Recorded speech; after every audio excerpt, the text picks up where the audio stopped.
Hey guys, it's Miharu, and welcome back to SharePlay. This is a podcast where we talk about just everything gaming related. In contrast to my Spyro cast, where I just talk about Spyro related things, this is like pretty much everything gaming. And we haven't done an episode in a long time, but yeah, Mark, why don't you, tell them what the episode is for today? First off, if you're from the playlist, hi!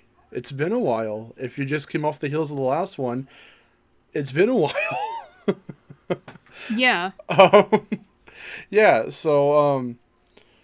today we're going over a very interesting topic, which is video game remakes, remasters, and reboots. Yep. Basically, let's just call it revivals. We can call it revivals. Yeah, for sure. Of any type. Nice.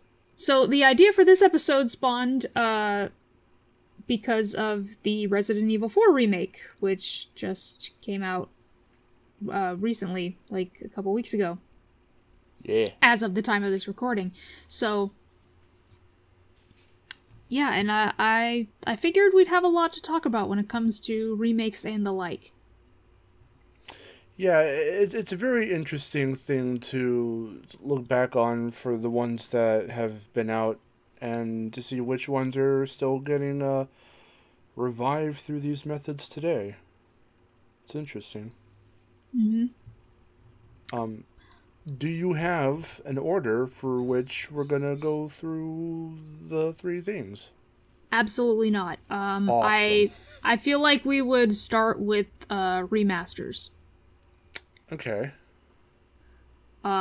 First, I guess we have to explain what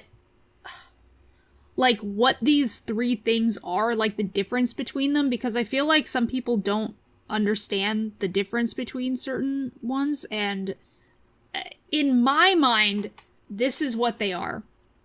A remaster, can be like a remake. It's like, what can we say? A remaster is not a port. It's not necessarily a port.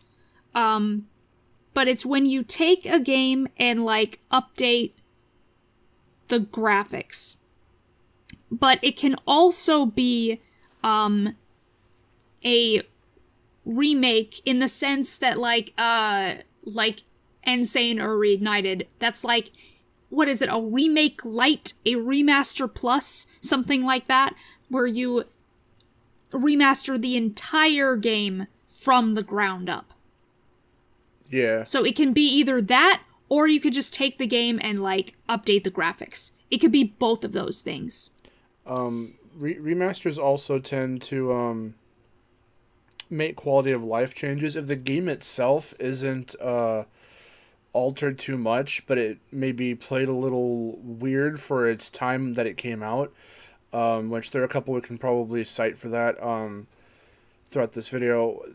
The updated versions that you can find on, like, console gens, like, higher up than what it started as for the original, it'll not only, polish up the graphics and whatnot and the fidelity and maybe even the frame rate, but give it some quality of life changes and stuff. So, fix glitches or bugs that were, like, really hampering on the originals, or, again, control schemes and stuff, and we'll be getting into that. Mm-hmm.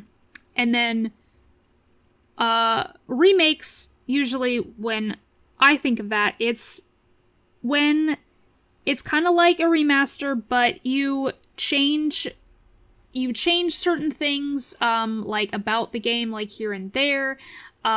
Maybe you change, like the order of events in a game, or you change the story up a bit. Just, like, a bit, though. Like, not too much, to where it still, like, kind of keeps the same thing as the original, but it's different in its own way. And then reboots are just, like, you have... Reboots and reimaginings are the same thing. In my opinion, that is the same thing. Like for Ratchet Clank. Like, you took you took the story of a game and then you completely reimagine it. It's like completely different. Mm-hmm. So those are the differences before we go on. Yeah.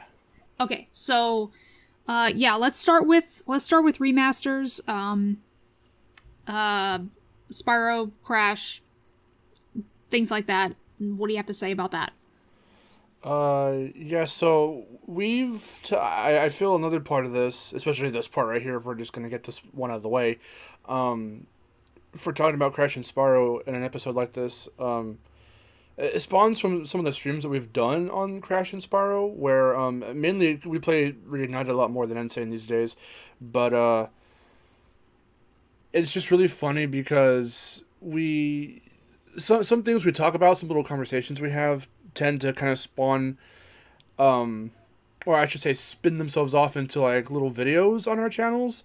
There is definitely a little teaser I want to do. It's not going to be super in depth or anything, but there is a Spyro related video on stuff that Reignited does that we're both collabing on. So, it spawns.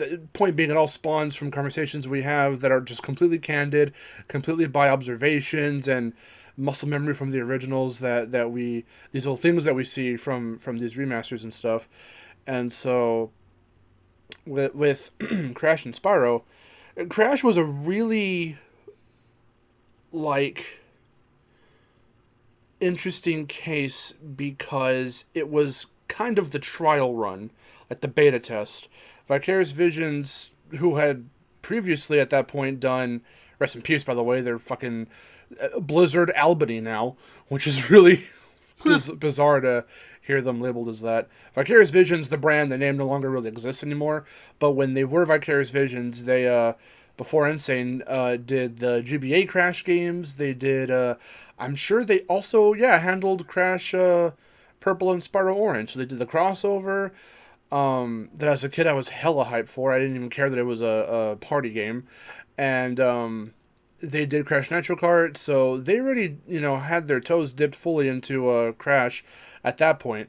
But when trying to beat for beat recreate Crash 1, 2, and 3 for Insane, knowing how the fan base is for Crash and how much of, a stickler everyone is for how certain things need to be, how the tone needs to be, and how previous games in the series like Twinsanity arguably was the first one to kind of change the tone of the series from this kind of like slapstick and comedic to like full on like a comedy where everything is slapstick and everyone has these like one-liners and quotes and stuff, like pop culture quotes and things. Yeah. The Radical era leaned hard into that shit, and Vicarious Visions... That's why I like it. Well, sure, yeah. Some of it I like, some of it I'm like, not exactly Crash, but it's still kind of funny. Insane and Vivi were like, okay, we need to make this like feel like Naughty Dog's trilogy, and you can tell just in the interviews with like Dan Tingway and other like, like the producers or whoever or the artists, they were feeling the pressure of trying to make sure they got this right, they got the feel right, the characters right, even though they couldn't bring any of the original cast from the original trilogy back. They made do with who they had, which were people from their previous, the original VV era and the Radical era, and it is split, I would say. In my opinion, because I'm way more open, I don't want to like put myself on a pedestal. I'm just saying, like, I have been very open with Insane in terms of my opinions on it from the changes and everything. So, like, for example, like, one of my biggest complaints about Crash 1 and Insane was the music, because sometimes it was okay, since it's all original and all redone, completely redone, but it's still the same tracks, just they sound different because they were composed a little bit differently. Some feel devoid of the feeling that they had in the original, and 2 and 3 got better with the soundtracks, but 1 kind of, I feel, suffered from it the most. You have what they were trying to do, like quality of life rather, changes like the jump arc was changed, and it's these little technical things that people noticed, people pointed out very early on, and it just all got rubbed into the critiques and all that. So like it was still successful. Obviously, we've got freaking Crash 4 and Crash Team Rumble on the way, but like, Yeah. Insane was a little funky. I still think it's good, and I still think it holds up as a remake and a revitalization of the brand after 6 years having nothing. But it is a little rough around the edges. It is, as I said, a beta test. You could tell. So I think not that they let the pressure get to them, but like you can tell that when you see certain things, or if you really know, like I do, the way characters say things in the original or do a certain action in the original, and you see it happen in Insane, some little moments and things, it almost kind of like you can see that Vivi was like, okay, hey guys, watch this YouTube video on the cutscenes of how they did it here, and we've got to try and do it that way, make it like that, and it kind of shows, which can be a double-edged sword, I guess. Yeah. I mean, well, of course, I've talked a lot about, what I do and don't like about, well, not so much Insane, because, I mean, with that being the first time that I played Crash 1, and then just me not being too attached to Crash as much as Spyro, then it didn't really matter too much to me. But when it came to Reignited, I definitely had a lot to say. Like the music, like that was a big thing. Like it was for Insane for you. I'm just like, yeah, the music sounds very weird in Reignited. I always have it on the original soundtrack. Although there are a couple tracks I think were done well. One I think was done better. But I've definitely talked enough about the things that I didn't like when it comes to character portrayals, line deliveries. Yeah. I mean, that made your channel doing all that stuff. Pretty much, yes. The only thing I'll mention about Reignited for this SharePlay episode, which again we're going to dive more into that video that I'm doing for my channel, is Toys for Bob, this being their first non-Skylanders thing in quite some time. In fact, I think this was their first non-Skylanders thing after that pretty much died out. You can tell they took what they learned with the support work on Insane and how Vivi also treated, because they did the work on Imaginators, how they did Thumperwumpa Islands and all that stuff. They kind of took all of that, what they saw, learned, had hands-on with for, the previous remaster, and with Spyro kind of took all of that and injected it into there, so you can see a lot more confidence with Spyro and a lot more wiggle room for things like having the classic soundtrack back and certain things like that. Some little bit still kind of suffer from, Insane's things. Yeah, the music is definitely one of them. I should say, remastered music is definitely one of them. And yeah, some little lines here and there, just like with Insane. I mean, Insane, actually, with their lines, I don't see a lot of people complaining about deliveries that are like actual arguments or whatever. But definitely with Reignited, since, again, you have a whole bunch of videos that analyze specific characters and their portrayals, comparing and contrasting and all that. What they potentially, did better than the originals, but also where they kind of dropped the ball in certain areas. Not as much of a mixed bag. It did suffer from some glitches and things more than I feel Insane did. Like, Insane's glitches at first were there were some very bizarre ones at the beginning when it first launched, but through patches and stuff, Vivi started to iron them out. Some for Spyro never really got patched out. From a gem that's almost unobtainable in Peacekeepers in Spyro 1 because of some invisible collision that they didn't remove or move over, because there's supposed to be a wall there, and they try to widen it out, but it must have been too narrow, but the collision's still there, and it almost fully encompasses a red gem. Don't even get me started, of course, or you started on the fucking Yeti race from Spyro 3. It's every bit as bad as it was in the original. if It not is worse. extremely broken. However, I think it's funny because I think I'm able to do the Yeti race easier in Reignited than in the original. Because it's so broken, I can use it to my advantage. Yeah, I've seen some crazy freaking, and I myself have made some crazy little things happen, little technical hiccups and weird things happen on that race. It was rushed. For as much for as cool as it was to see Reignited happen at all, and obviously because Crash and Spyro are basically brothers, as it were, they're little franchise brothers there. Once incident happened, everyone immediately jumped on like, okay, well, where's Spyro next? Yeah. So the fact that it even happened at all is amazing, of course. But like, and he wasn't just banished to Skylanders forever, thank God. But as it is now, I still feel that Reunited, as with Insane, leaves a bit more to be desired in the sense that like, okay, well, we've got our first taste of modern Spyro. I'm hoping that this leads later, like everyone else has been hoping for, to it leads to a new game, a brand new game, like how we've got Crash 4 and all that. Yeah, that's the thing. We just have no idea, like, what direction Spyro could take right now. Like, there's absolutely no information. We've got nothing. And that's the scariest thing about it. I feel it's the scariest thing, but on the flip side, it could be one of the most exciting things because, even that, yeah, is a double-edged sword because the Crash stuff gets leaked, and then we go out and snuff things out because we have to do that as content creators. We're just little detectives. And Crash 4 got leaked a little bit before its reveal. Team Rumble was the worst kept secret with all the Wumple League shit happening.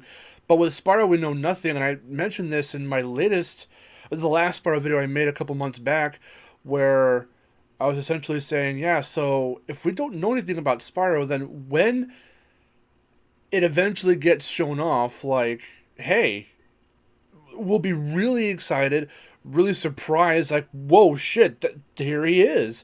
And we'll get to see, like, what the game actually is, like, right then and there, versus, like, oh, I saw some screenshots, like, last night, so I already know a little bit of what to expect, you know what I mean?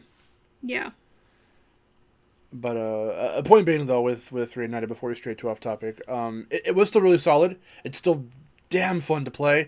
But it does have some hiccups. But it's in terms of capturing the spirit of the original, it does. In certain spots, overall, it does. But of course, critiquing those little bits where it doesn't is the fun of both our channels, and mainly Miharu's, because she does it a lot more and goes way more in depth with certain things and characters and whatnot. But it was very solid overall. Yeah. I feel I play Reignited a lot more than the originals now. That is true for me. But that's mostly because it's more accessible. That is true. I do really like how I can just turn my PS4 or 5 on and just pop it on, because we've got the digital version, so I don't even have to put the disc in. I just like, okay, I want to play some Spyro. Bam. Alright, I'm in the game. Versus having to set up my PS1, go through, find Spyro, put it in. That's weird. Those are some definite first world problems, but yeah, I don't know. It's just the how times have changed. We don't have to mess with the AV cables anymore, or blow in the back of the ports or whatever on the consoles. Blow in the cartridge. The cartridge. I think it's worth mentioning, if we're going to stay on this train for just a smidge longer, that after Spyro, a year later, we got CTR Nitro Fueled, which people didn't know if it was going to happen or not. But in the same vein that after Insane, people wanted Spyro, back in the realm of Crash, people wanted CTR, and we got it. But yeah, and that's a straight up remake because they added so many things. Seriously, whereas Insane was the beta test, Spyro was the more confident run with finding those beats of how to do, each game for game and whatnot. Freaking CTR was, I think, the most confident, because not only is it at its brightest, at its most colorful, at its best on a technical standpoint, and like its dynamic lighting and whatnot and all that stuff. It's the music's fantastic. I have yet to really find a reason to switch over and stay on to the legacy music, because Nick Tremblay did a fantastic job with CTR's remastered music.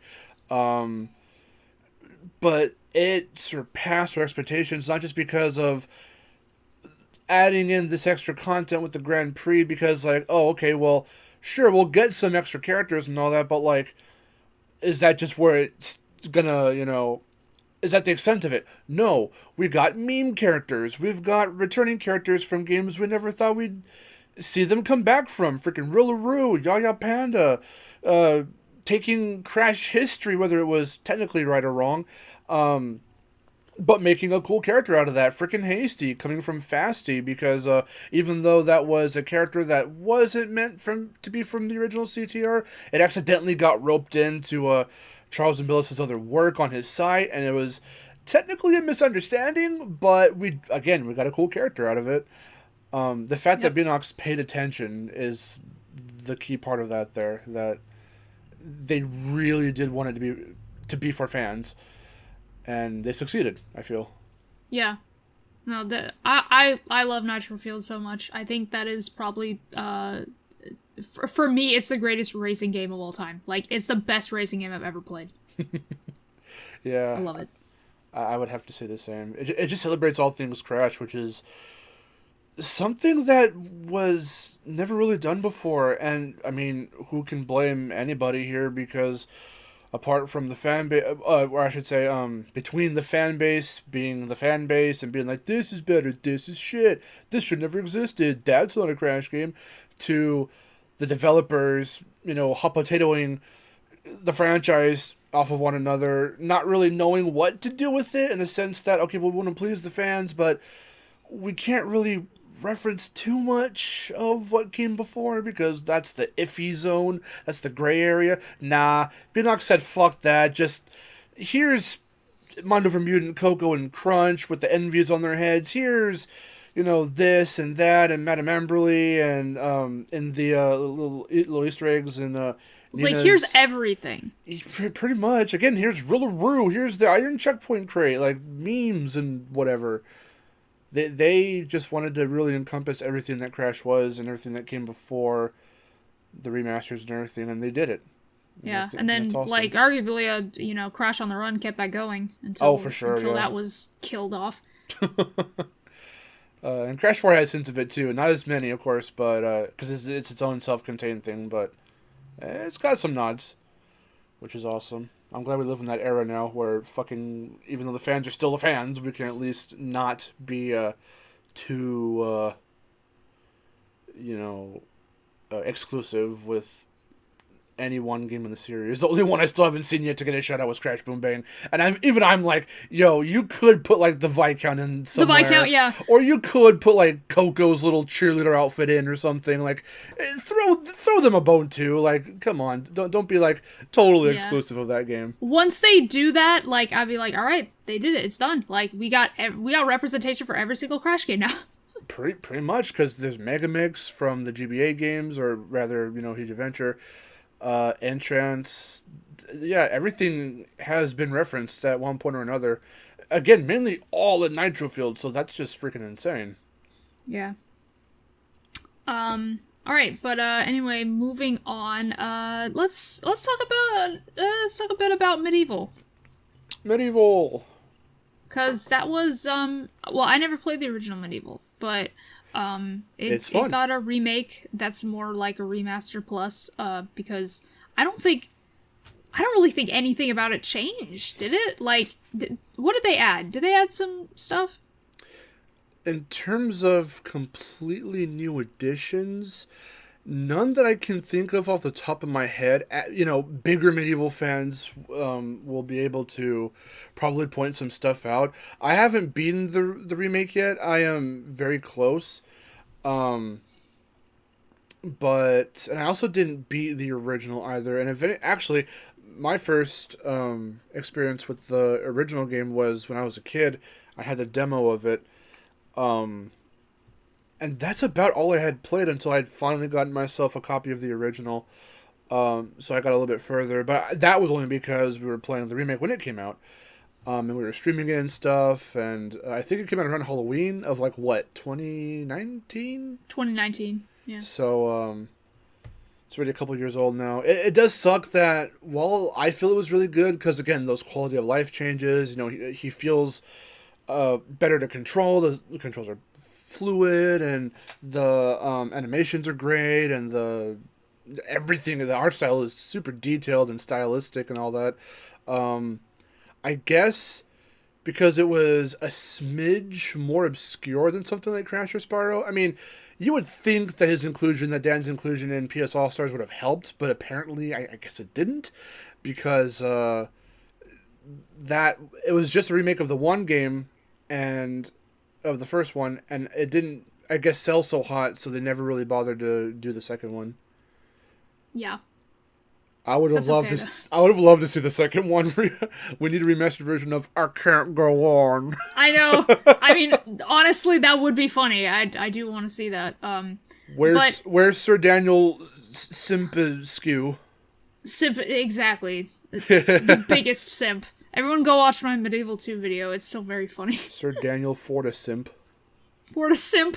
It is a good video. I like it. But I think the interesting thing about Medieval is that before we got that 2019 remake or remaster, before that there was Medieval Resurrection. Yeah, which I don't know much about. So, and that is technically a remake of the first game in its own way. It's more like a reboot of the first game, because it it changes some things up. It changes a lot of things up. They had like a bunch of different things that aren't there in the original. Also, from what you've told me in the little cutscenes that we have seen together, from what I remember, it's been a while since we've checked in on Medieval. This one tried to take. I mean, the first game was already pretty funny.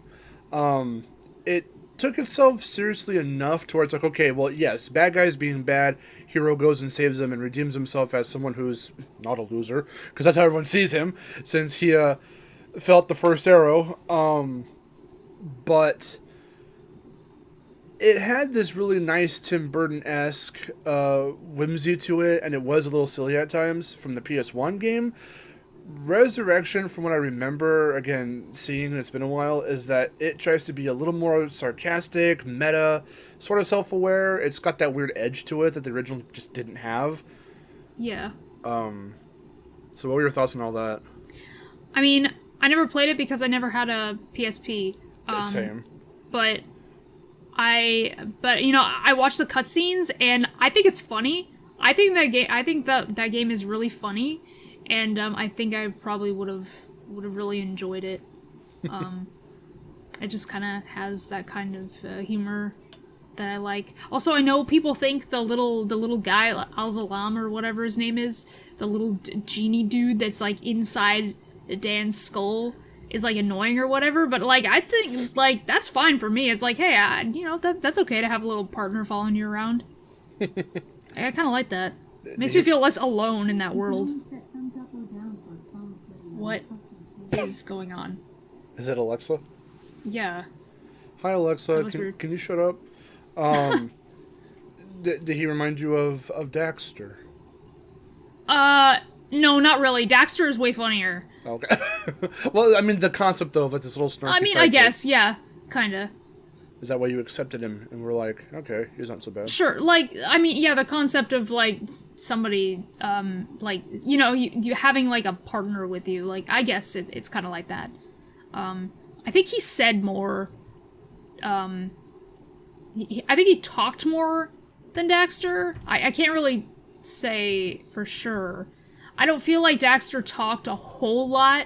I mean, he did, but, like... But, like, only when you died, they'd have, like, you know, little cutscenes where he'd say some sarcastic remark, and I'd be like, shut up, Daxter. Or, you know, when he would say, auga, auga, dive for the resource check, dive. You know, my favorite thing. But, like... The best line. Right. Did he... You know what, that's just a question that I have. aside from those, like, those beginning parts, like, did Daxter ever say anything just out of the blue in the later levels? Because I don't remember him doing that. I only remember him doing that in the earlier parts of the game. He did it a lot in the early parts. If he does do it in the later levels, it's way more sparingly. Because, yeah, I also don't remember him talking as much. I think when you do something, like you activate a thing somewhere else, and then he has a given world later, maybe he'll point it out, or say, like, hey, we've got enough stuff for whatever. But it's not nearly as common as the beginning of the game. Yeah. Okay. But I feel like Alzalam probably, like, talks a little bit more, like, through every level, but I can't say for sure. But yeah, I think if I would have played Resurrection, I think I would have liked it a lot. Mm-hmm. So we're still on remasters, yeah? Yeah, but that was sort of going into remakes, and, like, because Resurrection is sort of like a reboot, like, it's kind of, I don't know. I was, like, trying to go, like, down a list here, but we don't really have a list, so. Yeah, we are kind of winging it, but what I was going to say, too, was that I'm trying to make sure that I'm not getting it wrong, because I'm trying to, some of the remakes lists that I'm looking at and remastered lists are starting to kind of blend certain games across the two, so I'm seeing, a little bit of a crossover here. But I was going to mention, too, that I'm sure that they're remasters, because they're not fully ground up. Yeah, remakes, so that would be, why I was saying. Some of the collections that we've seen come out throughout the years, some of them got me into certain franchises. Like, I had never played the original Jak and Daxter, I never grew up with it, but I did play the PS3 collection. I would call those ports. I don't know if I would call those remasters. Because they show up here. I was typing in video game remasters, and I'm seeing Jak and Daxter, the Sly trilogy, the Ratchet trilogy or collection. Unless they updated the graphics to, like, make it look, because, like, was it like the Resident Evil 0 and just the RE1, or as it's called, remake for GameCube, like the HD remasters, like they actually kind of like just updated the look of it just a little bit, but it's like it's still the exact same game. It's just like the look is slightly updated, but it's not a port. Like, because what I feel makes a port too is if it's the exact same game, but on a different console. So like Nintendo loves to do this shit because you'll see the classic NES stuff on like most of their other consoles after the freaking NES or whatever. Like on the eShop right now, I think on Switch or through their little dumb online service, you can get Super Mario Brothers, Legend of Zelda. Right. But for something like the Jak and Daxter collection, or even I'm seeing right here the Uncharted collection on PS4 and all that, and again the Ratchet collection, like not only are they all bundled up so they have their own unique menus, in the same way that Remastered Plus things like Insane and Reignited have, but like even though they are, you know, with these Jak and Ratchet collections, the same games, they're upscaled. If the control schemes were a little weird, they gave it some wiggle room and tried to, or even the RE4 PS4 version, like I think they also like they added different like control schemes and stuff. Remastering something in my mind's eye is like touching it up. It's not. It's almost like a port, but it's touched up too. Like they added again those really well knitted quality of life things. If it's a port, it's essentially the exact same game with like no changes, just button remapping because it's a different controller or something. Okay, so it's like a port plus. Almost, I would say. So that's a remaster light. We got port pluses, remaster pluses. It gets really murky, these fucking titles and monikers. Because I'm also seeing here Klonoa Fantasy Reverie, which I played through and I had a blast with. That's a whole story in and of itself. If you guys have followed Destination Mark all through last year, you'll notice that the beginning of the year, we had that one February Nintendo Direct where they announced Fantasy Reverie, and we had a reaction. We put up our reaction video, and that made me go, "Oh yeah, we got the PS3 version of the game on the store, the PS3's PlayStation Store, years prior to seeing Fantasy Reverie. I think I was still a teenager when I got Door to Phantom Isle on the PS3, and I only played like maybe the first 2 or so levels. I got to maybe world like there's like what 2 or 3 levels or so to a world, but I got up to like maybe world 2 and stopped back then. And so when I saw Fantasy Reverie, I'm like, oh yeah, that's right, we still have Door to Phantom Isle on the PS3. Let me play it and see if I can get back into it. If so, then hey, maybe I'll try out this this remake and see, or I guess again this is a remaster, whatever, and see if it holds up. And that led me into this rabbit hole of like, oh shit, I beat Door to Phantom Isle, that was a damn good game, and then I fucking bought Lunatea's Veil on PS2, and then I got the Wii remake, and that remake was weird. Controlled really well, felt nice. It has these new dynamic angles. That is essentially a ground up, that is a remake because it was made from the ground up for the Wii, but it is at its core still Door to Phantom Isle, just with these different camera angles, and they re-recorded both the Phantomilian language and they gave it an English dub, which is really fucking weird. I like it though. I like Klonoa's weird Sonic voice. I don't care what you say. Oh my god! I don't have a nostalgic attachment to Klonoa, nothing like that. But when I heard his English voice, I was like, ooh, no, honey, no, that does not fit. And then I heard it and I was like, yes, no, I like it. It's not just any Sonic voice. For some reason, it specifically reminds me he doesn't do this voice for Klonoa. He's not the actor for him. But that whoever did do the voice for Klonoa gave me vibes of Ryan Drummond, specifically, as Sonic from Adventure. And I'm like, ugh.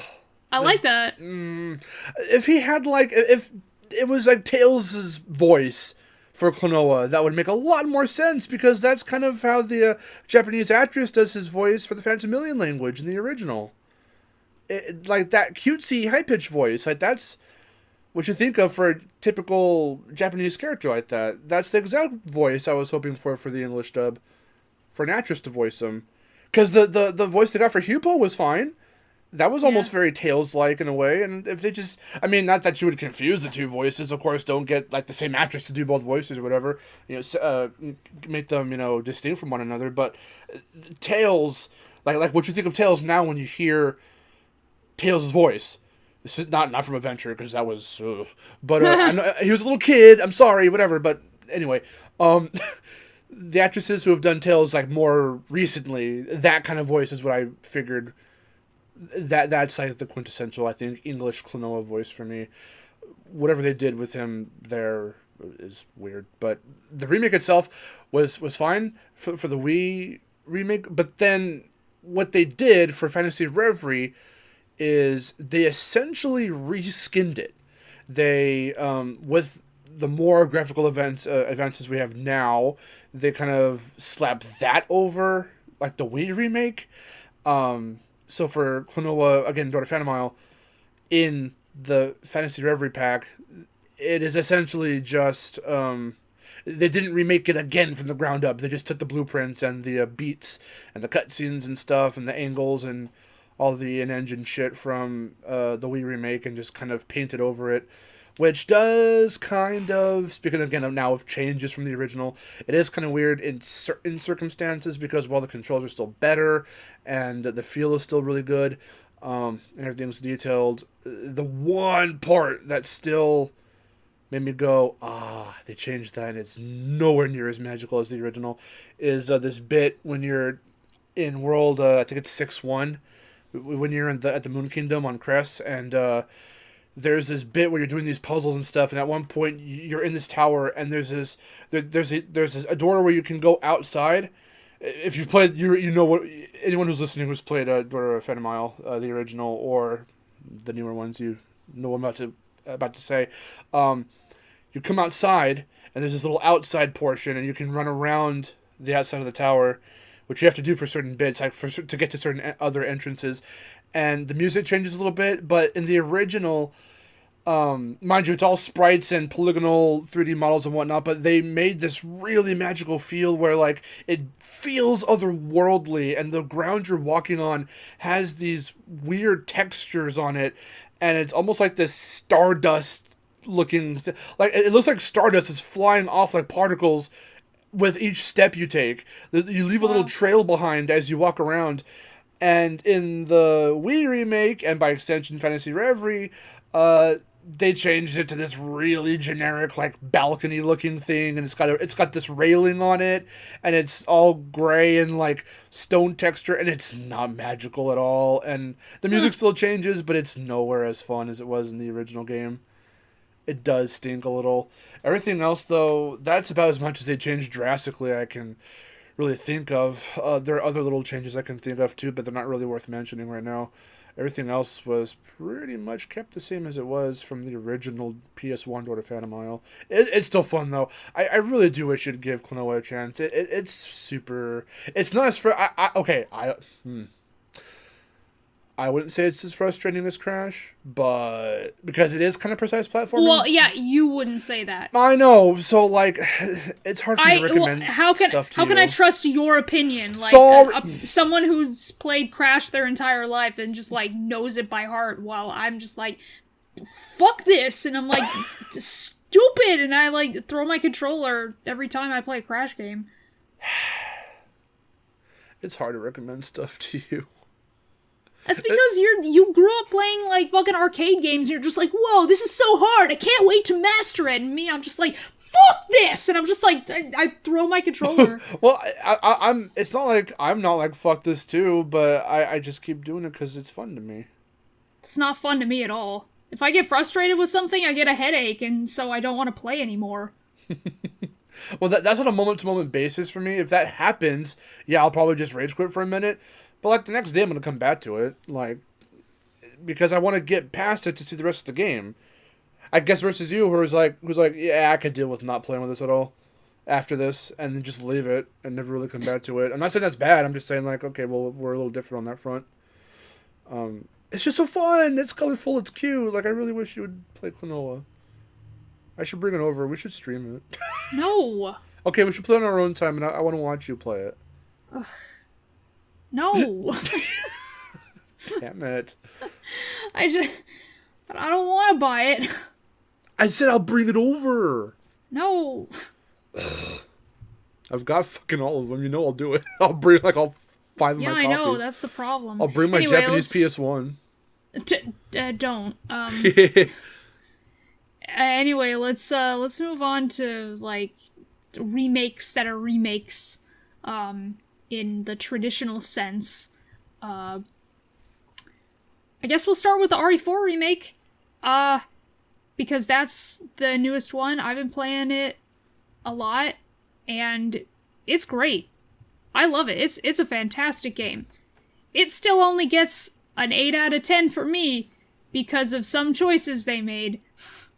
But I mean, no, it's really a top tier remake for sure. But I love the original RE4, so, you know, certain things that it lacks are, you know, going to affect me, like, you know, like what they did to my son. He's not my son anymore. So, you know, that, you know, because Salazar means a lot to me as a character, so, if they changed him, and I didn't like it, and that really upset me.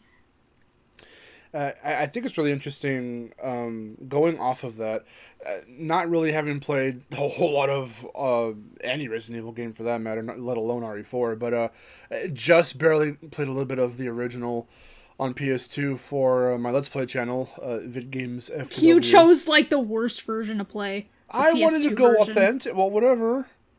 But you want to go authentic? You should have got the GameCube version. I'm sorry, we didn't see it there. Our little retro game shop, I saw the PS2 version. I was like, up. Plus, we were scrambling to find Halloween games, anything remotely spoopy to play for our Halloween block last year. But if you want to play with better controls, just get the PS4 version. Well, that's certainly what we're going to do for our full playthrough. But no, again, bouncing off of the changes that the remake made, not just to characters, and in light of how we talked about the stuff that Ensign and Nitrofield, or rather, sorry, Reignited changed and all that, here, it's a very curious concept of certain remakes like this one, changing the way certain events play out, or the way you meet certain characters. Like, you meet Luis in a completely different way, and the beginning is completely different, sort of. Yeah. Or at least the very, very beginning shows like an extra scene. And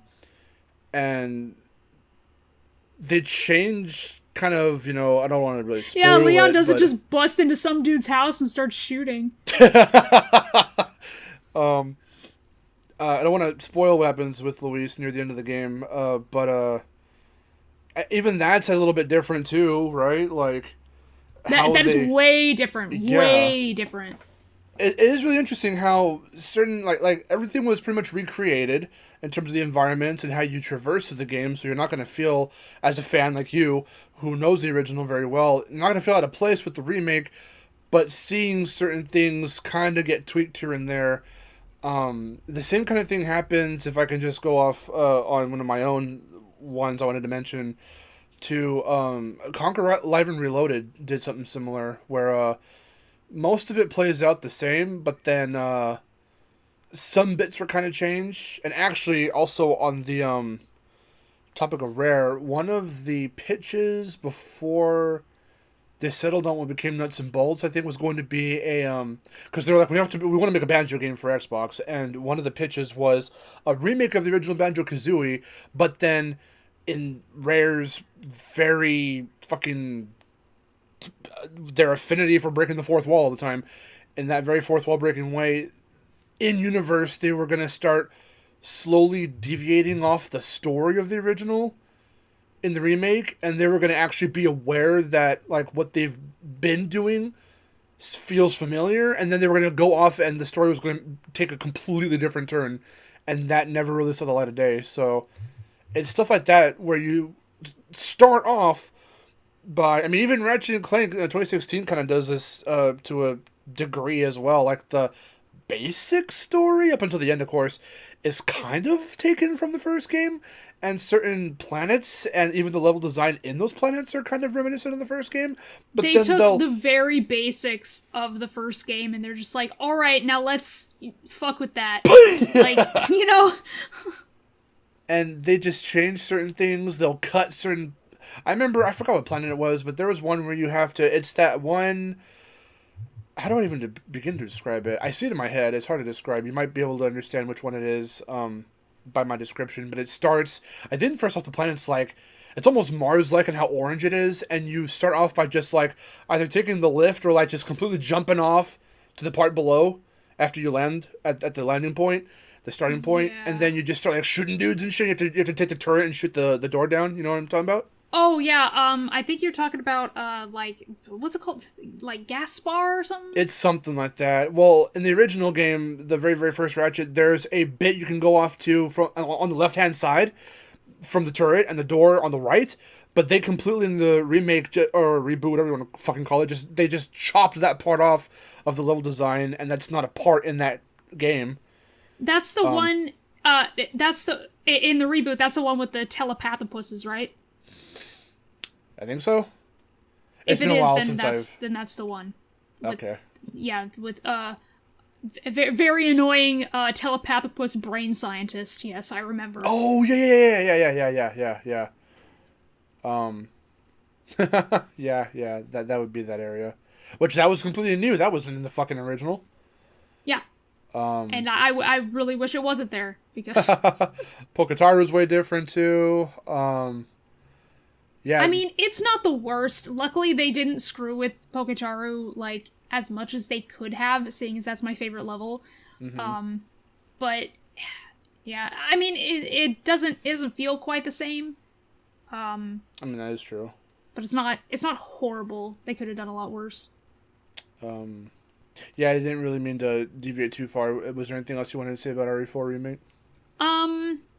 I mean, not really. It's just like in general, remakes like that. It's more like, oh yeah. I was gonna sort of say this like, remakes add stuff, reboots change stuff. Like that's not entirely accurate, but for the RE4 remake, they added a lot of stuff like they added like stealth stuff, which I don't like stealth. I don't like stealth games. But it's not that bad.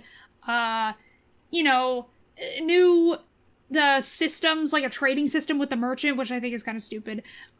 Knife durability, which I think is kind of stupid.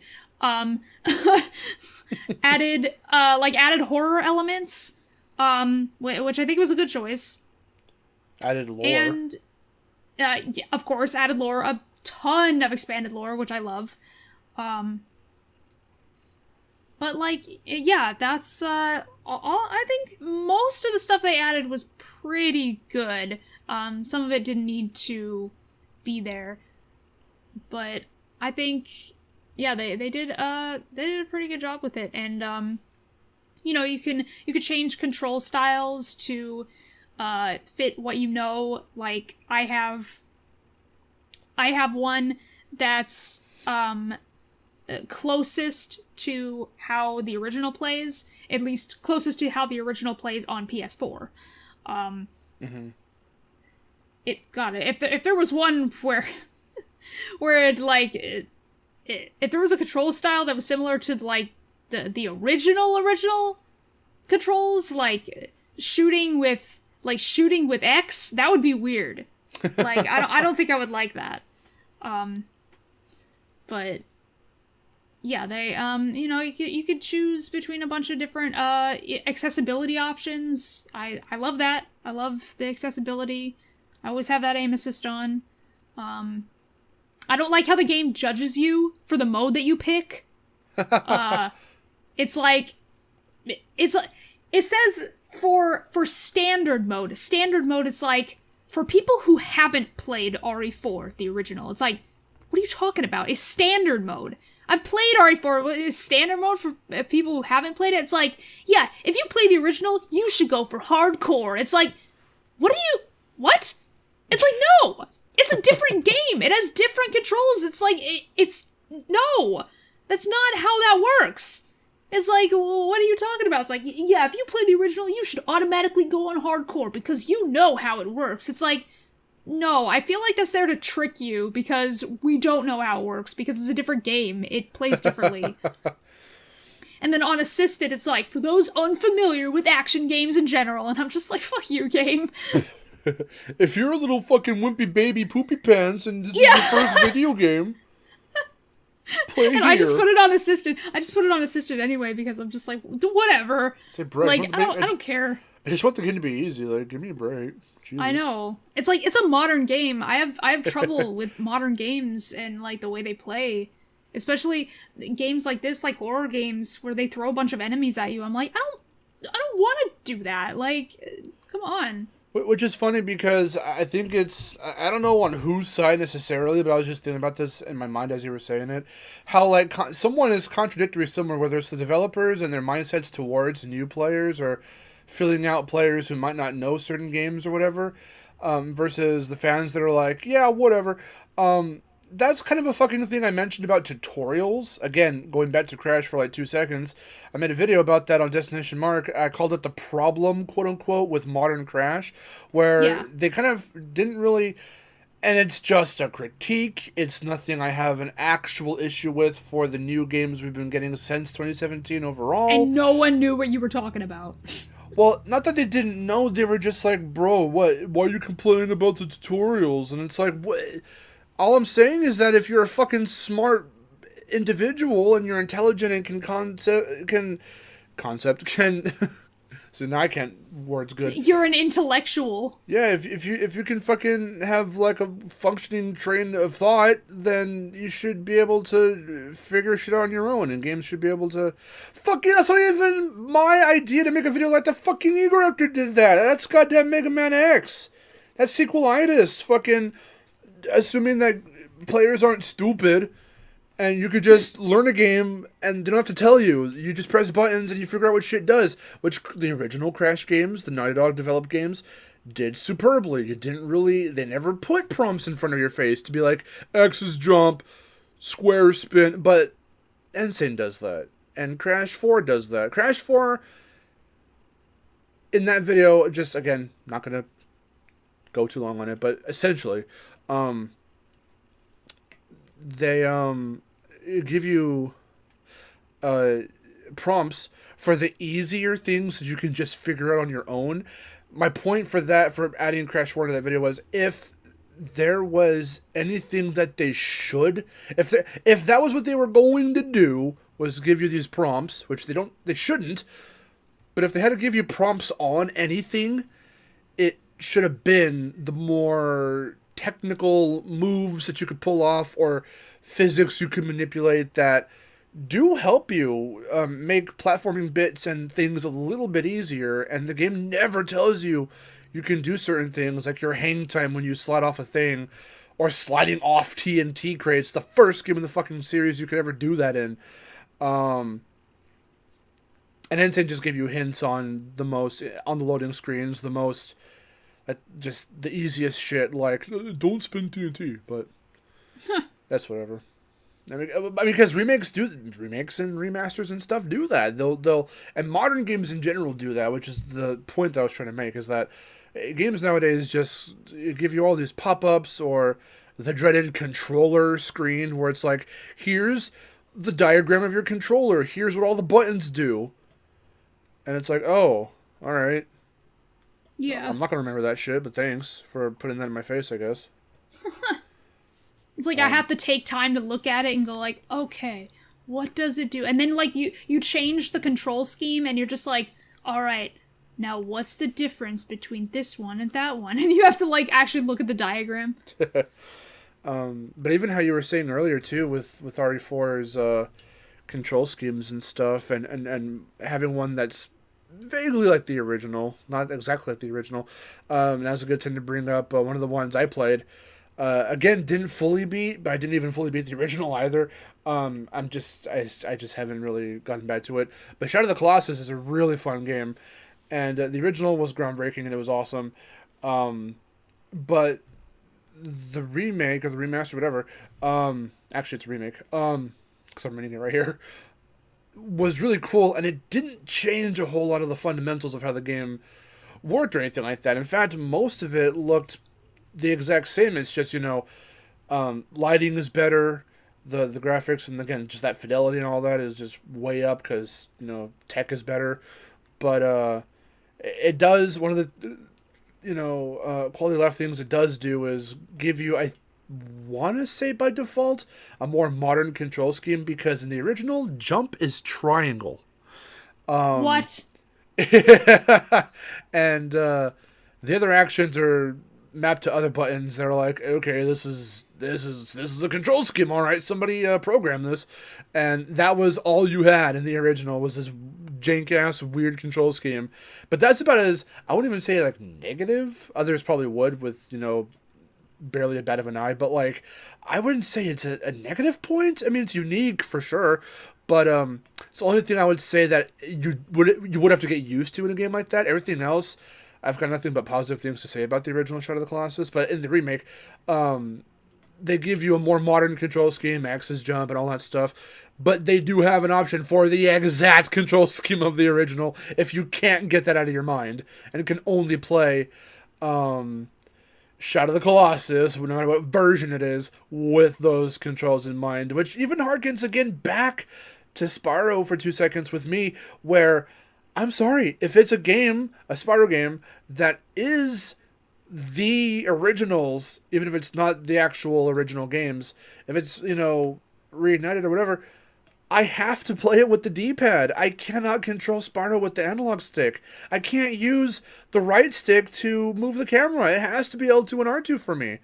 I mean, that does kind of, go back into like a new Spyro game when and if ever it happens. I really do hope that if they do decide to, like Reignited, give us a modern control scheme, you gotta have that classic one in there, because for people like me, it's just hot-wired into my brain. I cannot play classic Spyro, whether it's a remake of the classic games or a game that, like Crash 4 for Crash, feels like it is supposed to mimic the control scheme and feel of the originals.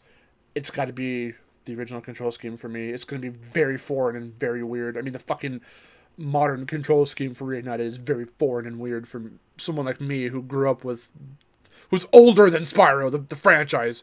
I'm 3 years older than that goddamn franchise. You too, you're a little bit older than that too. Yeah, well, I'm way older, and I love playing Spyro with the analog stick. I can't play anything with the D-pad anymore. It hurts my thumb. Well, that's you. I grew up on the D-pad. I had the... So did I! I grew up on the D-pad, and then I was also a kid when I found out you could use the analog stick, and I realized, oh my god, this feels so much more comfortable for my thumb. But you got little tiny hands. I got big, large man hands. That's the difference. So... It's like, I grew up on the thing. I'm like, I am 3 years older than you. Okay, but I stuck with the thing I grew up with. I didn't change it and go, oh wait, that's better. Not saying that's bad. I just never did that. I was comfortable with it. Well, I wasn't comfortable with anything. I thought you were going to say, I'm not comfortable with you. Get off my show. Oh, well, I'm not comfortable with you. I just end the episode. Okay, well, I mean, I guess, that's something we can any other remakes that you want to bring up? Let me see if this one counts. Where did I just see it? I love the shit out of Tony Hawk's Pro Skater 1+2. Before I thought it was fun. I never played the originals, and I got a review code, and I was like, okay, that's fun. Somehow, and I played it, and I was like, yay, it's kind of fun. Somehow you got a review copy, and I didn't, being the lifelong fucking THPS fan. I'm not jealous. I'm not whatever. But I was surprised you liked it, and too, because again, being a modern game, it had its accessibility things. Plus, the way cheat codes in games work nowadays is so different from the way what was considered cheat codes. You know, perfect manual, perfect grind, which means you don't have to balance it. It'll be auto balance for you. You can grind and manual and lip trick as long as you want with no meter to worry about, no balancing to worry about. I think that's the reason I liked it, is because of all that accessibility. I just turned all that shit on and I was like, ooh, this is fun because I literally can't mess up. Yeah. No bail, so you can't fall off your board and lose your points when you're comboing. Those were all cheat codes you had to input on a menu back in the original games, and I still remember the one from THPS4, Watch Me Explode. It's watch _me the letter explode, because the main song they used to push that game was TNT. So, such good memories with THPS. I fucking love that series. But yeah, 1+2, I was hella hyped for it. And again, Vivi did that. That was their last project as Vicarious Visions, and their next project after Insane. And my lord, they hit that out of the park. It felt so good. Yeah. What was meant to be, I didn't finish the thought, cheat codes back in the original games were accessibility options in 1+2, which is what you turned on and had a blast with. But I'm glad that we got to play that together, because I'm glad that we got to share that. Because I, it's a skating game. I would imagine you'd be into it otherwise, and I fucking love the shit out of that franchise, so... We got to play a few rounds. We found a way through the SharePlay of PS4 to do hide and seek with each other, and that was really fun. Yeah, that was so fun.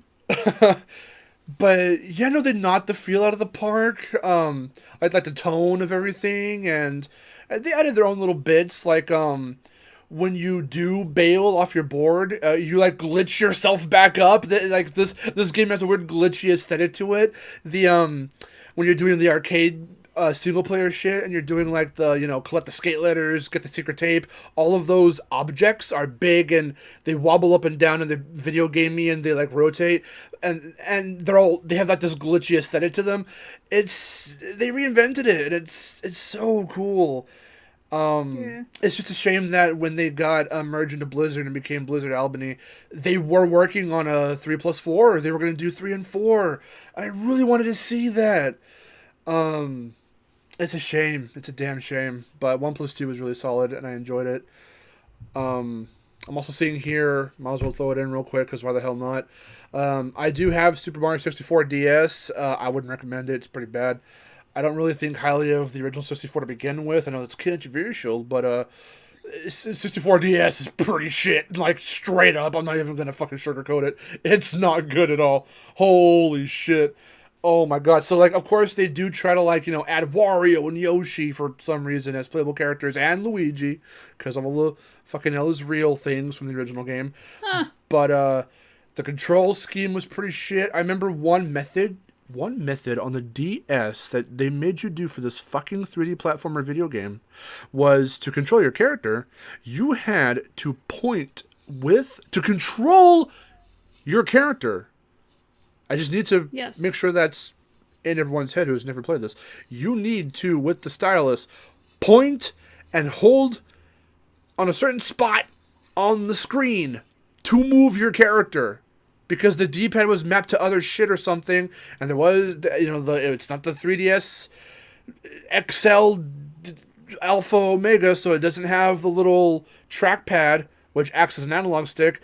So that was one of the main methods they, I think, promoted for you to use. You have to move with the stylus? Yep. That's stupid. It was pretty shit. That game is bad. I am so sorry. I cannot defend that at all. It already has weird cookie-cutter, nonsensical level design from the original, but, like, the control just janks it up to 10 for, like, how bad it is. It's insane. That's pretty bad. Those are all the ones I can think of off the top of my head. Alright, then I guess we move on to what we can say about reboots. We already touched on the Ratchet and Clank 2016 reboot, reimagining a little bit. I think that is a very mediocre game compared to the original, which is a great game.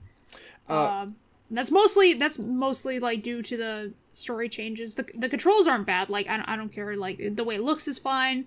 The way it controls is fine. But it's just the story changes that I don't like. But Miharu, what about when characters talk to each other in the cutscenes? What about when they talk to each other and they don't shut up? No, I love it. What about when they talk to each other and they're just standing there and their animations are very stilted and they don't really move much? They just move their lips. That's right. What if everyone stood there like bobbing up and down like a Mortal Kombat idle animation and and they were just like, wow. I can't believe it, and then their expression just doesn't change.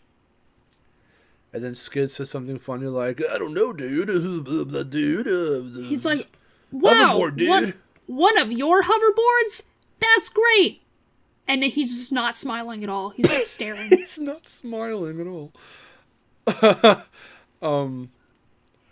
I'll say this: the nefarious fight at the end was utter bollocks. That is also, it didn't need to happen because Nefarious shouldn't be in this game.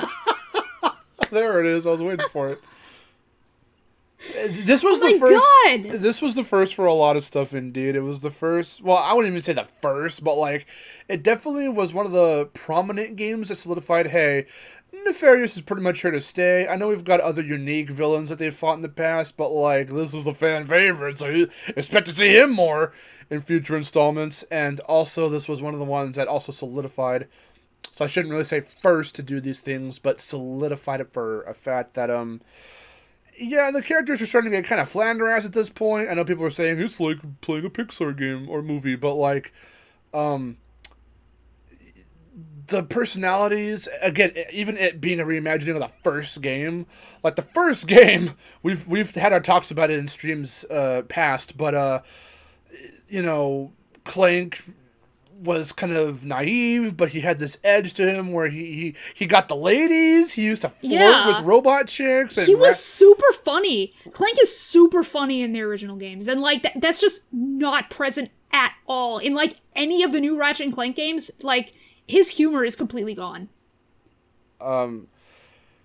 He did have that sense of like he was the reasoning, because it's not even like a full straight man routine with the two of them. It's just more of the action-oriented guy and the guy that tries to keep the situation grounded, and that's kind of their dynamic. So Ratchet's always like I said he's one of two modes, fucking Quark and shut up Clank.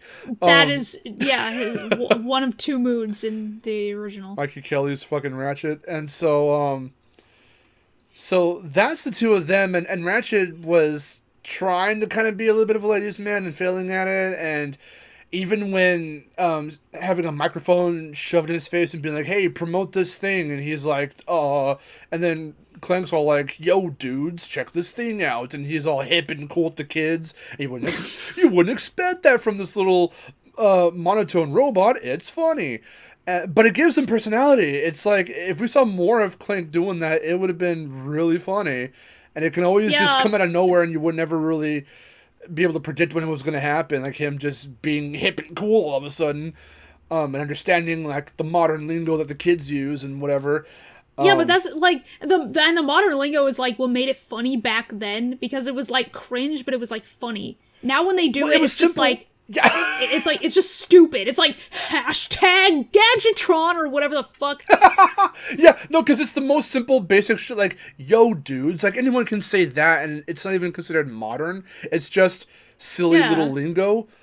But, yeah, then they started being like, hashtag this, or selfies, texting, and it did get a little weird. This is Ratchet and Clank. It's like, isn't this supposed to be like futuristic? Like, why are you making it like, why are you dating it for like being modern? It's like, when you could just make it modern, but also like it could take place at any time. Like, you don't want to date it that much. You want to like make it cringe but funny. There's a very fine line, and I'm not quite sure what it is. Yeah, it is pretty difficult for, a fan, any one given fan, to really kind of highlight how the humor could go back to something of what it was, or how to ride that fine line, but it would really just solely be up to Insomniac to try and find that line, but it's not like they're going to do it anytime soon. Even Ratchet, being, like I said, like, kind of hip, but not so much so, and he's also kind of an asshole in the original.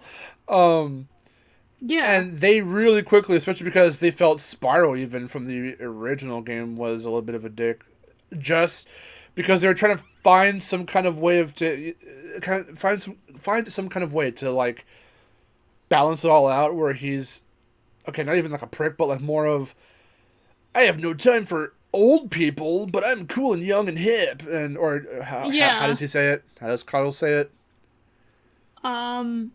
What? Oh, you mean like in the interview? He said like, I don't want to say it because I'm always afraid that I'll quote it wrong. But like, he says something along the lines of like, God damn it, what was it? It was kind of like, a go-getter type of guy. Kind of a go-getter type of guy, and kind of tough, but really kind of nice, or something like that. I mean, I have absolutely I grew up on Spyro 1, so that's the first one I played. So I had no issue with Carlos's voice. But point being, though, that Insomniac they were always trying to find this, balance for their protagonists, and with Ratchet, like, he changed the most. It's actually kind of, sad to say this, but, like, I'm actually kind of glad that Insomniac doesn't have Spyro anymore, because imagine Spyro going through the same thing. Like, oh, yeah. He did. I mean, I already have my problems with it, which I'll probably touch on in a bigger video later, but, it's not really that bad. But Spyro has had an attitude adjustment over the years, let's just say that. For sure. But I still wouldn't say it was as crazy as Ratchet's, because Ratchet's, it's like night and day. You look at the fucking cutscenes from the original game, and you look at the one from the 2016 game, and that's everyone's issue with, even people who aren't fans, and are, anyone who's reviewed the 2016 game or reviewed Rift Apart, are all like, okay, well, the game's fun, but the characters are too nice to each other, and they're too this and this to each other. And I think it's, say what you will about it, maybe they're woke, maybe they're PC, like, whatever, but, like, I just feel like they were flanderized. Like, Clank is now all of a sudden this kind of worrywart almost. He kind of like is Yeah. overly cautious and this and that. They're just playing everyone straight now. It's like, Yeah. it's really unfortunate. Ratchet's Which, just like, friendly, cartoon animated movie protagonist. Nothing wrong with him. and like, it sucks because I love Rift Apart. I think that's a great game.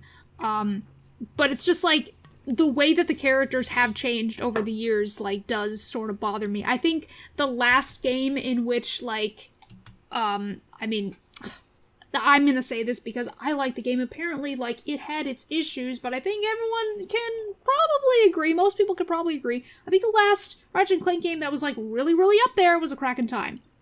Mm-hmm. Like, because I think the character portrayals were all, like, good. They were still, they were getting into that. Everyone had gone through their development. Of course, Ratchet's nicer, like, as he has been since going Commando.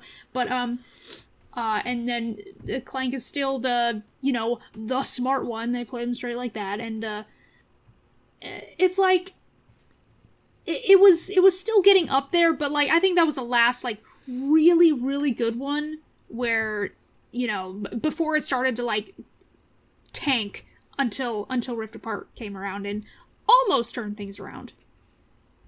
Yeah. I guess Rift Apart's idea of trying to, like, repair that dilemma was to, give Rivet and Kit, like, some really interesting attributes to the personalities that was more on this kind of mental health kind of path and less of their attitude necessarily, because the both of them are, pretty much alternate counterparts to Ratchet and Clank in every way. I mean, but still kind of at the same. Rivet is still as friendly and let's go get him as Ratchet is, and Kit has every bit of, like, the down to earth, a little bit of a worrywart the way Clank is. Kit has the best character arc in that game, and more true. people need to appreciate her. I just thought of something while you were talking for Ratchet, and this, I think, sums it up perfectly as a final testament to his flanderization. The 2000s Ratchet was a C- student, for sure. 2020's Ratchet is an A+ student. That's a good way to put it. While there's nothing inherently wrong with that, you're not going to get as much of the snarky, almost meta, like, kind of, let's get our nose dirty, kind of, wipe our nose, clean up the blood, kind of, attitude from an A+ student as you would a C- student, I feel. Yeah. And that's what made them interesting, I think, in the originals. Those first few, anyway. Like, leading up into the PS3 era. Right. That's a good way to put it. The other reboot that I wanted to talk about was Tomb Raider. Oh, yeah. Because, well, I've never played the original Tomb Raider games. This isn't a very good episode, is it? I'm just like, I've never played the original, so what kind of comparison can I even make? I feel it's just what we kind of evaluate and what little experience we have. I mean, it would be nice as a bonus to have people who get opinions from people. I mean, we're going to in the comments. Don't worry about that. Who have actually played a lot of these games to completion for both the originals and remakes, reboots, whatever's. But for what little we know of some of these ones that we've never really experienced too much of, we at least have observed things, I'm talking about Ratchet as if I know the series as well as Miharu, and I don't. Not at all. Yeah. But I've seen enough to understand why people have these opinions and views of those aspects. But, so Tomb Raider. Yeah. Well, I have played 2 of the 3 reboot games. I'm making my way through the first game right now. Mm-hmm. Or rather, I was. It's not on my system anymore. I have to get back on there. But I played them backwards. So I played Shadow first, and then Rise, and then went back to the first one. But I think they're great. It's basically like female Uncharted, which I like Uncharted way more. But I think they're really fun. For what they are, what it's worth. It's really fun. The originals. I can't really compare it to the original because I've never played it, but of course, like the tank controls and stuff. Tank controls are another thing that I wanted to talk about. I think it works for RE4 because it's over-the-shoulder tank controls. I don't like it when it's not that. Like, if it's tank controls in a platformer, I don't like it. That's all I'm going to say for that. Yeah, you wouldn't like games like Rascal or the first Croc or anything like that. I do not like Croc. I do not like Croc. The controls are wonky as hell. See, and that's why I would love to see Croc come back, and a lot of people would. So, see, a lot of these games that happened, like Crash and Spyro, happened because we were vying for it. We were setting up petitions, signing petitions, getting the word out, making videos, trying to, tag the devs and publishers and stuff that we wanted to see a return. And people were doing that with, they've done it with KO, and KO got a thing. With Ty, with Croc, it's funny how it's a lot of those ones that I don't like KO either. I don't like the new KO. Well, from a gameplay perspective, I actually am really digging it. I want to go back and try to platinum it.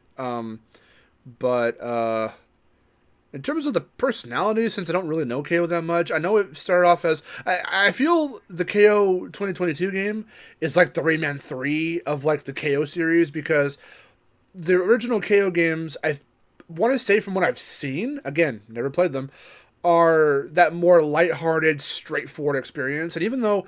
what I mean by straightforward is more like the comedy is just more stuck to the physical slapstick, cartoony style that a lot of games like that, are known for. KO goes that more like, let's reference shit and be meta and stuff. And that's kind of what Rayman 3 did when compared to Rayman 1 and 2, which played it more straight as we're on an adventure. There's some humor sometimes, but it's a fun game overall. And Rayman 3 is still fun, but it's set apart on the humor aspect because it is so meta. First of all, how dare you? Why? What? Why? How dare you compare KO to Rayman 3? I just mean from the tone. I love Rayman 3. I thought... I do too. I thought those references in KO were just not needed. Because they're random! They're fucking random as hell! No, I know. I'm not directly comparing how they make the references to how Rayman does it. I'm just saying that they do in general. Versus their previous installments. That didn't do that. That's all I was trying to say. Well, but Rayman 3 is just random. What fucking Murphy goes, being Spider-Man 2, and it's like, well, Spider-Man 2? When does he say that? I don't even remember that. At the beginning of the game. When does he say Spider-Man 2? Literally after you get Glowbox and get your hands back. I don't remember that. He says that, and it's so random. Yeah, but that's Murphy. Murphy is random, yes, but he's a weirdo, and then he disappears after the beginning of the game. So it's fine, because it only lasts for 3 seconds, and then he's gone. Yeah, exactly. He's only in there for like the first level, and then he goes away. And then for KO, it's like I'm pretty sure that lasts throughout the whole game. I only played the early stuff. But wait, but wouldn't want that to end up on RuTube. Wouldn't want that to end up on RuTube, but then I took an arrow to the knee or something, and also I'm here to I'm here to kick ass and chew gum, and I'm all out of gum or whatever. Chew ass. and also I'm here to grab ass. Hello darkness, my old friend, for some reason. Oh, I forgot that. It's just, why? Why? It's meme references. Random, at just the most random times. It's like, memes! Ha ha ha ha! Like, what are you doing? I think it's the Polish people's way of being like, Americans love this. I don't know. Hari's gonna get mad at you. I'm sorry. It's okay, she's American. Yeah, and she's as Polish as I am Mexican. But for Tomb Raider, I think it's funny because from what I've seen of it, the original games, they were way more video gamey, and it is odd when that happens too. When see, for something like Ratchet, this is gonna sound random, but it does tie in. The gameplay has stayed the same throughout the entire damn series, with just only additions that made sense to put in and to implement for the movesets and the strafing and whatnot, and for the movement in general. stuff, and just what services the gameplay, stuff like that has been added in as time has went on for the series, where to where even the 2016 game really refines it. But then you got games that have evolved in a weird way, like Tomb Raider, where yeah, they were trying their hardest for the PS1 era to look kind of as realistic as they could, but it's PS1, Yeah. so it still comes out looking a little cartoony. But then by the reboot, okay, now it's photorealistic. It's played very straight. There are no real from what I've seen, um, like really comedic, almost cartoony moments because it's supposed to be very realistic, and Yeah, it's and odd. serious. Plus the fact that Tomb Raider, the reboot, did kind of start to shape its new identity after Uncharted, which in turn could was probably inspired by Tomb Raider, the originals, which is why its original one of its nicknames or little monikers was Dude Raider, Huh. which just sounds like a gay porno. But anyway, Yeah.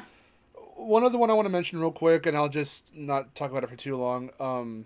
I've been playing recently was it's on my list right here that I'm looking at, so I suppose I have to mention it. That Doom 2016 is apparently a soft reboot. Um, as Eternal would later kind of reveal, there is, for those two games, they tried to tie the story and everything back into the originals, but for what it was worth for Doom 2016 was very straightforward, and I'm not even a first-person shooter dude in the slightest, but after playing the original PS1 version of Doom, for that Halloween block, like we were talking about earlier. Played it on MS-DOS. Yeah, I brought up my old MS-DOS, MS, see, I said NS, so it goes to show you how much I know about computers. That I never Nintendo owned. Super DOS. Yeah. And fired up the good old original. No, it was the PS1 version, and so that was the port. And there were many different ports. I would recommend watching the AVGN video on it, but played the PS1 game, really enjoyed it. Decided to try something a little more modern, a little more kind of, what's the word? Like, I don't know. It is, for lack of a smart phrase, a game that feels better to control. Yeah. I was like, Doom 2016, that seems to be like a very refined game, and I played it, and I was like, holy shit, it's pretty damn good. Because it kind of recycles the plot of the very first Doom, but if you saw the last RE4 stream that Miharu did, yeah, I was talking a little bit about it. I was saying that if you ever do hit that FPS incentive, you should definitely probably play that one. I would like to see you play that. I'm very curious to see how your moment-to-moment decisions in a more offensive way are kind of like initiated versus how RE4 has its moment-to-moment stuff, which we can link that back into the remake, so it's still on topic, where the moment-to-moment decisions in the remake aren't really as similar, like one-to-one, as they were in the original game for RE4, but because it had its tank controls and stuff, but even though they got rid of that for the remake, there are still ways you can make these little split-second decisions for how you want to take dudes out. But a lot of it does still have to do with finding somewhere to go, kind of parking yourself somewhere, and trying to pick dudes off where they're not too close to you. So it's a little still kind of on the defensive, even when you're trying to quickly craft some stuff or quickly get stuff ready to take the offensive. Whereas Doom, it's pretty much offensive all the time. There are no real places to hide. The demons are very mobile. Even the fattest of ones are very mobile, and they will... Fattest. Oh, the fucking Mancubus is a bitch. But, they can climb up stuff just like you. They can jump long gaps just like you. So they're always going to be chasing you down, and it's just up to you to punch them, glory kill them, shoot them, what weapons work on which demons the most efficiently, and I had a lot of fun with it. Cool. I would definitely recommend it. All right. Well, we've been going for an hour and a half. I think this is a good spot to end it. Although I'll end it off with one question. I'm gonna post this question in the comments so you can answer. When do you think is the right time for a game to be remade or rebooted? Like, that's a good one. When is the right amount of time? Personally, I say, like, at least over 10 years, like 15 years. 15 years is good. 15 and over. Yeah, I'd say 15 and over. 10 is cutting it close, but it's somewhat reasonable. You know what? It's a very odd thing to think about, too, because I've been saying this as of recent. It is very crazy. It's very crazy when you think about it. Don't want to get too existential or meta or whatever, but like it's too crazy. It's so crazy how technology is evolving to the point where, in terms of entertainment, where you look at the gap between PS1 and PS2, seeing the graphical update and what more you could do, what more you could put on the disc, how much more you can load and show at a time at any given moment on screen, how many enemies you can spawn, how many particles can, blast out of shit, and it not tank the frame rate. I mean, frame rates are still tanked, regardless of what you do, but you know what I mean. It's way, more than PS1. PS2 to 3, pretty damn crazy, a big leap. PS4 to 3, maybe at a glance doesn't seem so much so like it's that big, but it was quite huge. PS4 to 5 actually isn't that much different. It's not that different. We're kind of slowing to a crawl here, even though we can do fucking, what is it? I'm forgetting those letters again. I wanted to say like RTX, and that's Rooster Teeth. You know what I'm talking about? Like, because Ratchet Clank has it. It's like the like real time like shines and like the reflections and stuff. What are those? Ray tracing? Why do I keep thinking it's? Why do I keep fucking thinking it's an acronym or some shit? Yeah, ray tracing is what I meant to say. Jesus. Yeah. RTX, yeah, that's what it... No, MTX. Ray tracing and all that stuff. So, like, we're trying to hit 4K and whatever. So, like, that's what's setting, like, PS5 and Series X and all that apart from, the previous generation. But, like, aside from that, because graphics and frame rate and all that, that's always going to be a debate amongst people who care about that, like, immensely and everything. But even to someone who doesn't care much about it, like you and I can see those big leaps, but those leaps and those gaps are starting to close up a little bit more with each generation. So like I was saying, right. 4 and 5 aren't that different. How are you going to sit here and tell me that even though it is a 2-generation leap, that Last of Us Part 1 was absolutely necessary? I've already said... Oh, it wasn't. I've already said, I'll say it again, that the reason why they did it, I feel, and I'm sure this is going to happen, I know they don't have the immediate plans, they've said, Naughty Dog, to do Part 3, but they remade Part 1 from the ground up, well, Last of Us 1, labeled it as Part 1, because Last of Us 2 is called Part 2, so when they inevitably make a Part 3, they can then package all that and give them to you again and call them the definitive trilogy. Because what they've been saying about... See, the marvel of Last of Us, the original on PS3, was that, look at this crazy world. This is Naughty Dog's first M-rated game. They're going all in with the story, the characters. They really... more than ever, more than Uncharted, make you really want to feel for the characters, feel for the connections, and all of that. And it was a zombie story, yes, but it was told in, I would say for its time, quite a different way. What is the whole point of Remastered on PS4 and Part 1 for PS5? Look how pretty it is! Look how pretty the game looks! Glance away at the glitches and the fucking game crashes, but look at how pretty it looks! And then now they're apparently doing the same thing with Horizon, which I'm just like, ugh. I don't I don't want this to be a thing, because then it'll just Yeah. get more people to shit on Horizon. I'll probably get it just because. But like, I mean, because hey, every version that I have of Zero Dawn has been free. I have never paid for a single version of Zero Dawn that I have. So Oh my god. That's hilarious. so that'll be the only one that I pay for. If it is happening, I'm not sure anymore, but probably.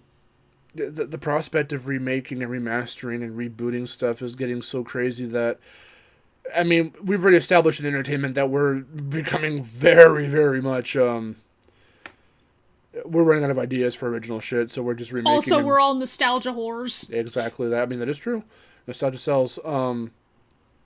And, however, it is getting to a very egregious point where we're starting to do shit, remake, bring back shit that's like, that wasn't even that old to begin with. And, I mean, it's even happening in movies. Look no further than that Moana live action remake announcement.